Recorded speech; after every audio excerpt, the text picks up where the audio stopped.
University. That's where he has my alma mater Welcome to school. Dasma. And, when did you graduate? 2006. Business management. Okay, 2006. Okay, yeah. Ano po po, sir, ma'am? Dean po. I was with the student services before. Yun po, During your time. I'm here with Dr. Anne Margaret Hi. Martin, registered counselor, guidance counselor. So, ma'am, what is it to be a school counselor? The usual question when in career class, guidance classes, but I had my exposure with psychology when I was still in my elementary, not high school yet, early high school. Reading the books, Sybil and Billy Milligan, The Mind of Billy Milligan. So, na-amaze ako sa work ng psychology. And then, parang ako ng counselor namin sa school. So, whenever we have free time, doon kami tumatambay sa office niya. During Students' Week, I get to play the role of the student counselor. So, parang naka-program na ako. So, immediately after, when I was applying for college admission, psychology talaga yung first choice. Kasi wala namang undergraduate program for guidance and counseling. Pero nakaset na ako to become a guidance counselor. Like my high school guidance counselor. Kasi she's cool. And what is your typical day like now? Here in Lasal Dasma, you have your schedules for the day. On the first semester, it'll be more on interviewing freshmen. And on the second semester, it will be more on preparing the seniors for the school to work transition. So a lot of activities we do in the first semester will be dealing with the new entrants. And the second half of the school year will be working with the graduating batch. Sila naman yung I experienced that part. Interview outgoing. So while we think interviewing is a major component of our program, our service, we also recognize that in between interviews, we should be able to accommodate walk-ins for counseling. And what do you see as positives and negatives of this profession?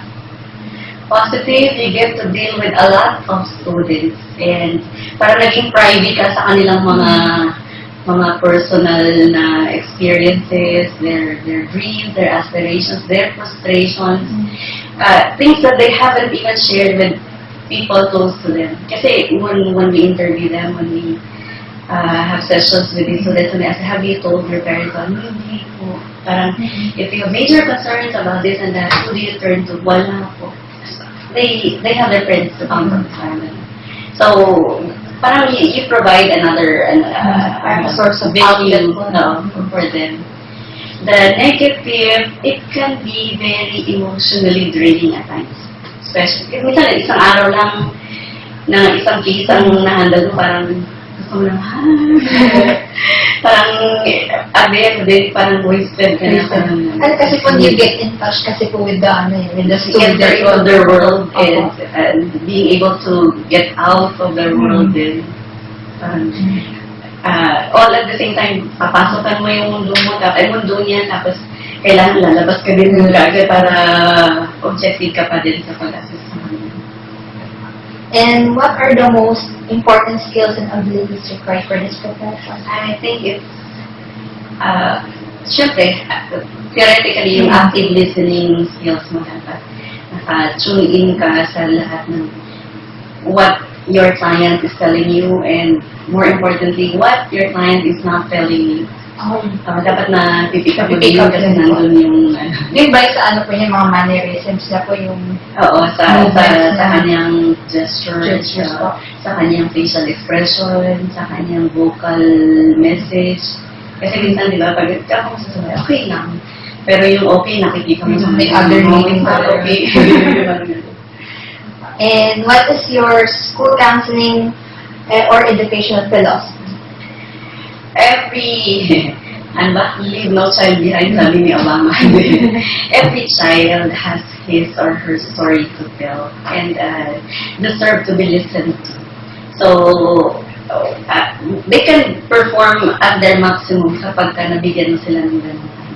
Kahit hindi lang ikaw sa counselor, but because we're dealing with students na pack yan, 40, 30 in a class. So, if you're a teacher, your tendency is to parang standardize yung ano, di ba? Opo. Pero pag counselor ka, alam mo na 30, 40 souls yan na dapat ay May kanya-kanyang treatment. You cannot expect the same output from everybody. So, doon pumapasok ang student wellness center. Oo nga po, no? I'm searching for guidance counseling office. Yung pala We have, some years ago, paradigm shift. And what does school counseling means to you, Dr. Anne? It's actually being part of the educational process. Yun nga lang, we are more coming from the individual, the personal side. Ang educational setting natin is such that we train, we mold students in mass. Parang kayo po yung heart nung do you have a byword ng pero it's the student wellness center or the guidance and counseling office is the university's expression of concern for the individual. While we deal with right now, there are 14,000 students in the university. Lahat ng yan, they belong to certain classes. Okay. Pero lahat din ng yan, mga individuals yan na... Nakita ko nga po yung, I saw your wealthy, ang ganda nga po yung the whole month of September. You could have come earlier. Siya po yung si Yudi po yung nakapunta ng kay Ma'am Glessy. Okay. Nakapagpaalam siya. Yung time na yun. And ma'am, as a guidance counselor, how do you handle stress? It's important for me that I have a healthy family relationship back home. Kasi yun ang fallback ko. It's important for me that my husband is supportive of what I'm doing. Kahit hindi ko ikukwento sa kanya lahat ng mga cases na ano ko sa araw na to. But yung alam mo, pwede niyang pakinggan at hindi siya magtatanong, parang gano'n. So, it cannot be avoided. At times, may mga friction sa buhay mag-asawa. Pero we made a pact na hindi dapat mag-suffer.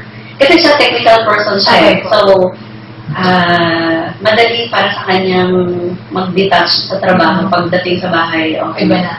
Ako, because I'm dealing with people na may emotions, minsan dala-dala ko yan ng bahay.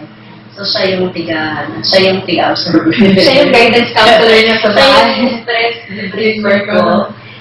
Dito, this is my first year here in this office. For some years, I was working with the engineering and the architecture students. And years before that, I was working with the liberal arts students.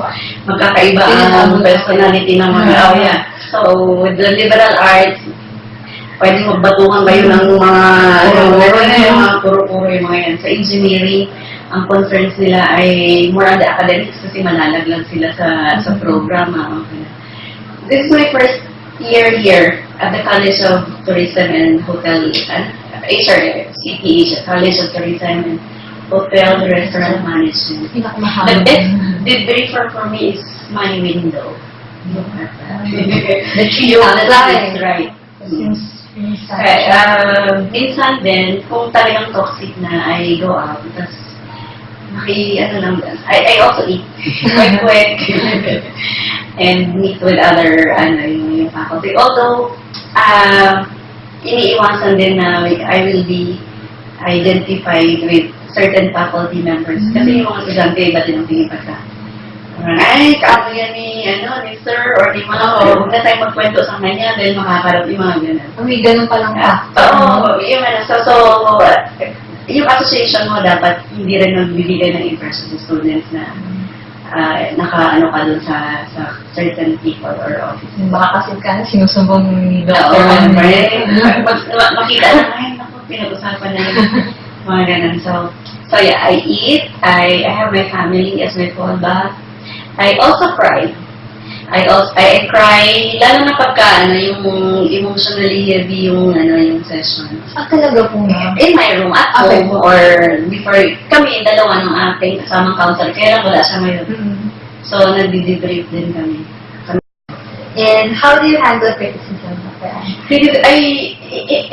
pwedeng maano pakinggan, pero I do welcome criticism. That's the only way for me to grow. That's the only way for... Kaya I look forward to yung mga feedback ng estudyante. Kaya lang, siguro, kultura din siguro natin yan. We're not used to giving out criticisms. Kaya pag mga estudyante sa feedback, parang minsan, puro naman na positive. Pero gusto mo sanang makarinig din. Hindi naman tayo, pero maganda yung ma-feedbackan ka din na just like doctorship. During my masteral program pa yata yun. Ganyan, may feedbacking session kami sa after the session. After the session, napasok siya to critique our work. Doon ako natuto sa kanya. Mas natututo ka doon kaysa yung puro praises. Wala kang matutunan. Kasi, ano nga pa yun. Doon na makikita ko anong adjustments yung mga... Yung doctorship sa akin. You talk a lot. Tapos listening to your recording, tinakin na, oh nga, ano puro boses ko yung nagpipita. Ang ganun po pala yun. Dapat more on listening talaga. Pag-counsel, more on listening. mas maganda ka, wala kang salita. Talaga? Kaya lang ang estudyante naman natin, pag hindi ka na nagsasalita, parang, is something wrong with you? Gising ka pa. Ganun po pala yun. More on listening talaga. Less talk po. Oo. Kaya maiingay ang counselors pag wala sa counseling room. Doon sila naglalabas. Kasi siguro pinag-document ng professor namin, kami. How would you handle seniors' problems, personal problems revealed during counseling, like drugs, sexual identity? SOP sa amin yun to tell the students from the start. Minsan, pagka-concern sila dun sa confidentiality ng kanilang topic, sila na mismo magtatanong na, ma'am, hindi ba makakarating sa ibang tao yung pag-uusapan natin? Pagka ganun opportunity na yan, to brief them. Kasi we never promise full confidentiality. Di ba may dalawang bagay na obligated as counselor, we are obliged to divulge information.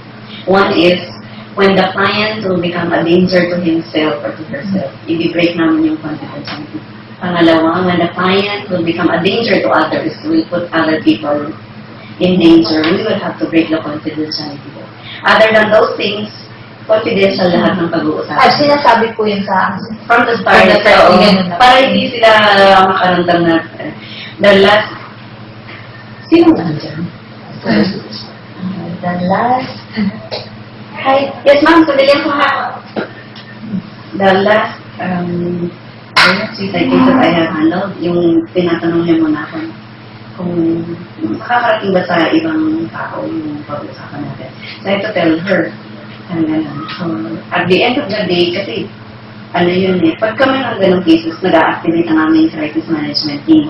So, I'm no longer the case manager pagdating sa ganun, kasi ang aming director will come in. Pagka ganun, other counselors will be tapped also to assist us. So, nung marathon na yan, pag-break niya ng alas 9 ng umaga, hindi lahat ng cases na ganun ay ina-activate ang crisis management team. Only for those times na kita mong planado na yung meron na siyang may kung paano niya i-execute yung mga ganito.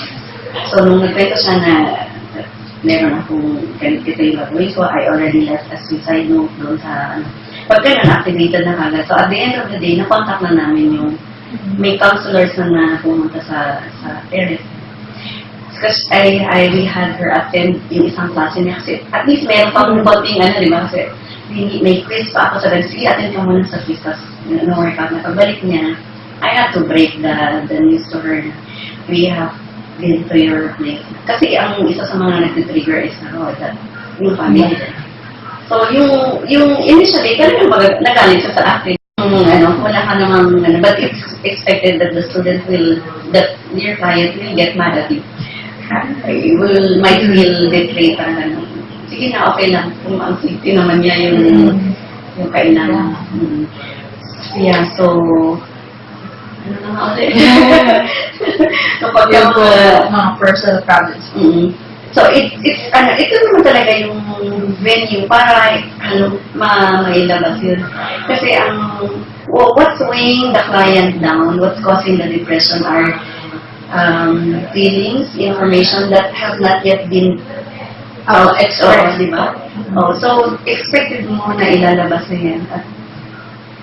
sabi namin, pagka nila, you honor that, no matter how, parang, you cannot moralize, kasalanan yan, pupukulong ka sa ganyan, parang, sige lang, O bawal, iba parang kung hindi dapat ginajudge yung ano niya. Wala, dapat wala. Wala talaga kung judge. Kasi, kaya siya nag-ikip, kasi nga, yung nasa-judge siya so hindi na niya nila. And what is the counseling theory that you most closely follow? I used to think that, bago pa lang ako, parang cognitive behavioral yung, parang, ang dali niyang, pero among the approaches, parang ito yung kinakana. Pero as I mature na, I am more on the person-centered. Kasi some of the concerns that our clients bring to us are also partly caused by developmental stages. Yung mga nangangapa-ngapa ngayon sa mga decisions, nasa adolescent stage pa lang sila. At yung mga parents na irate na sila naman yung nag-midlife crisis sila. So pagkakausap ko ang tinignan ko anong developmental stage nandun siya. Kasi some of the concerns ay dala lang sa kanyang kumbaga paglagpas nila sa stage na yan, siguro they will be in a better position to deal with the problem. What has been your most rewarding experience as a guidance counselor? Makagraduate yung mga kala mo hindi na makapagana. Makita mo sila sa yung mga what is the most important? And when they don't come back. Yung kasi hindi parang pag sinang, uy, kumusta? Okay na po, parang mga ganun yan. Lalo na yung nakita mo siya at her weakest or at his weakest. Tapos after some time, nakita mo siya na hindi ka na nga pinapansin eh. Okay lang, parang makikita mo lang siya. Okay siya. Mostly po ba mga boys or girls? Pareho. Tapos, what is the most important characteristic of a counselor? Ayun nga, siguro yung you have this very, parang elephant ear na makinig na hindi maghubusgan.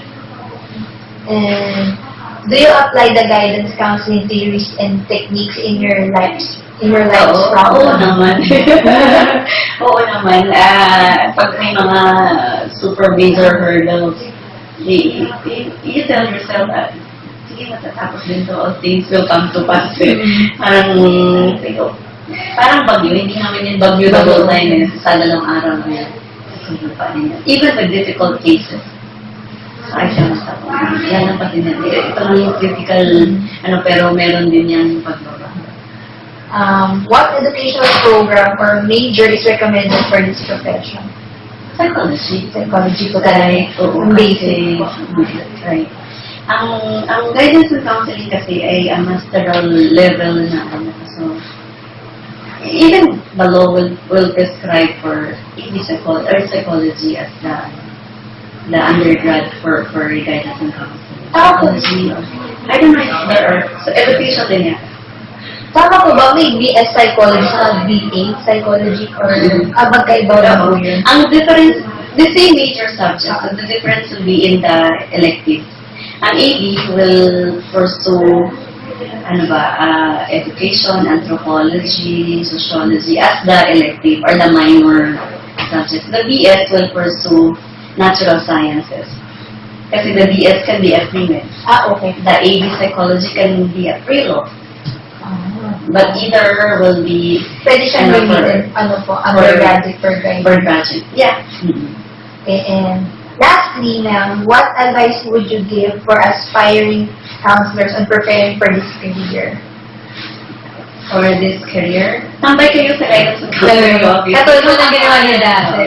Become a client yourself. Para yung madalaw mo yung goals.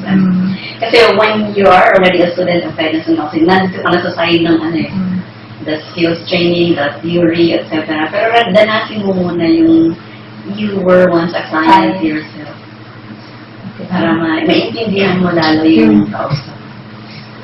Dr. Ann, thank you very much for helping me in requirements and studies. This will be your requirement requirement for for- one subject. For one subject po. Actually, ma'am, unahan ko, meron pang isa, part of, ako naman po yata mag-undergo a consultation sa guidance counselor. Okay. Ganun po. Consultation. Oo. Ano po talaga, ako yung You become a client po. po. SOP naman yun. Okay. Dr. Ann, thank you very Thank much you. po. Thank you. Thank you.